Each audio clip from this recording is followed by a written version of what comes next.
নমস্কার, জয়গোপাল বাড়ি থেকে একটা নিত্য নতুন রেসিপি নিয়ে চলে এসেছি। দেখুন রেসিপিটা প্রথম থেকে লাস্ট পর্যন্ত। আমি রেসিপিটির নাম বলছি না। আমি এখানে জল গরম করতে দিয়ে দিয়েছি বড় বড় আকারের 5টা সয়াবিন। দেখুন এবার আমি ঢাকা দিয়ে দিয়েছি। এবার আমি এখানে সেদ্ধ করে নিয়েছি মটর ডাল আর ছোলার ডাল। এবার এখানে এখানে আদা বাটা দিয়ে দিয়েছি, হলুদ গুঁড়ো, লঙ্কার গুঁড়ো, জিরে গুঁড়ো, ধনে গুঁড়ো দিয়ে দিয়েছি এখানে। দেখুন সয়াবিনগুলো প্রায় সিদ্ধ হয়ে এসেছে। যে দেখুন এবার আমি জলটাকে ভাপিয়ে ফেলে দেব। দেখুন এবার এতে একটু ঠান্ডা জল দিয়ে ভিজিয়ে রাখবো।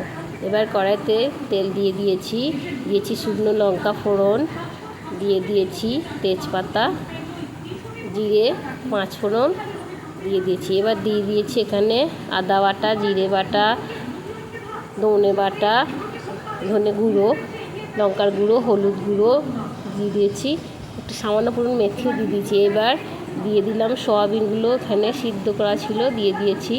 এবার মশলাটার সঙ্গে আমি দেখুন কষিয়ে নিলাম। দেখুন একদম কষানো হয়ে গেছে, মশলাটা ভাজা হয়ে গেছে। এবার আমি মটর ডাল আর ছোলার ডাল সিদ্ধটা এর সঙ্গে দিয়ে দিয়েছি। এটি একটি সম্পূর্ণ নিরামিষ পদ। মটর ডাল আর ছোলার ডাল দিয়ে সোয়াবিন, নিরামিষ পদ এইটি একটি। দেখুন মটর ছোলার ডালটা আমি সিদ্ধ করে নিয়ে এতে ঢেলে দিয়ে ফোড়ন দিয়ে দিলাম। এবার দিয়ে দিলাম আন্দাজ মতো নুন আর চিনি। এবার ফুটতে দিয়ে দিলাম। দেখুন এবার এটা একটু পুরো ঘন হয়ে আসবে। এবার আমি দিয়ে দিয়েছি ঘি আর গরম মশলা। এখানে গরম মশলা, গোলমরিচ, লবঙ্গ, এলাচ, দারচিনি দিয়ে গরম মশলা। এবার দিয়ে দিলাম একটু ঘি, যেহেতু নিরামিষ পদ ঘি ব্যবহার করলে সুন্দর খেতে লাগবে।